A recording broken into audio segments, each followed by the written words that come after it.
Thank you for coming back. This is Eva Weeks with the Founder of Healing, and today we're going to cover a very difficult subject.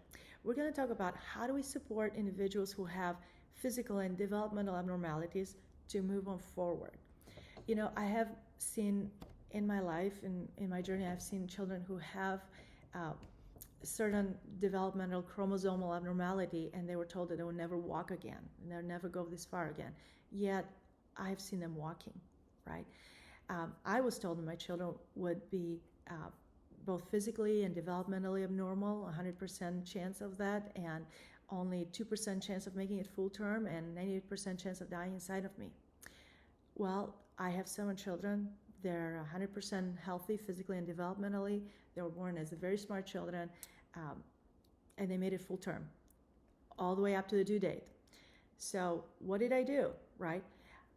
First, I ensured that I worked on my health so that I would prevent anything and everything that could happen to my children.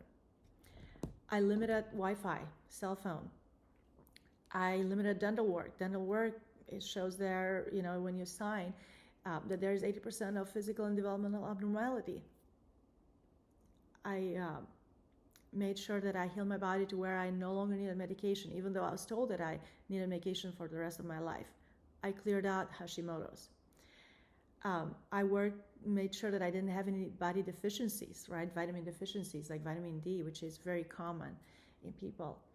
I did anything and everything I could do to help my body to get better so that my children would not have any of the abnormalities that I was told by both Western medicine doctors and naturopathic doctors. Now, I hope that this has helped you determine where you are if you are caring for someone who is physically or developmentally abnormal. And I hope that this will be also a trigger for you to start thinking now, what is the path I need to take to help the person that I'm caring for to go as close to normality as possible, right? If you are right here, normality is here, then what can you do? The closer you are, you know, the better you are. Let's not be content at a babysitting service.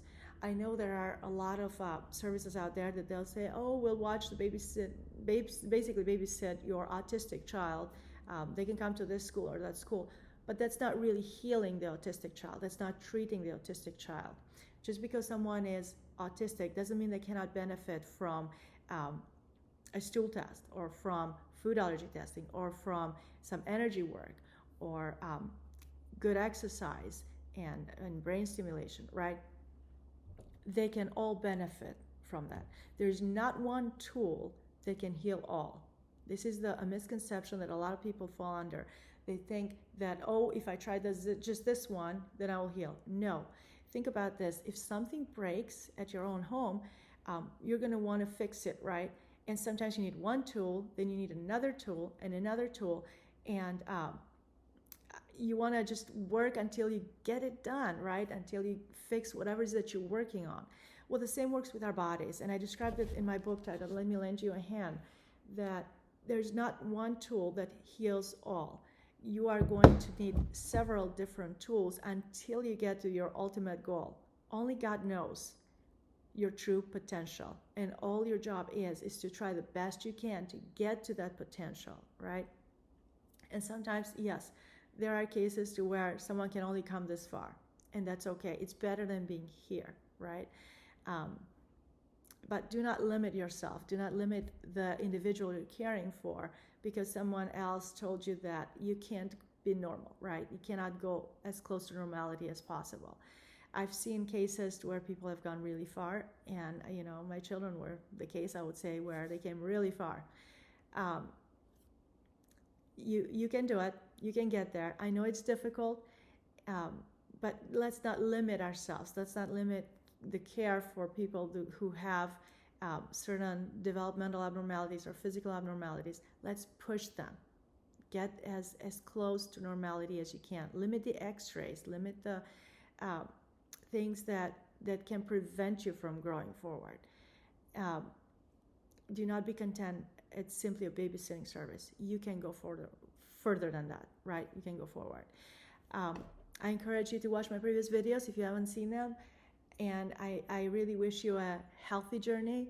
And feel free to contact me if you have. You can put a message if you have questions, or if you have something that you're struggling with. You don't know how to forward, to you're stuck in something. I'd be glad to do a session. But other than that, I just wish you a happy and healthy journey. Again, thank you for watching. Ava Weeks.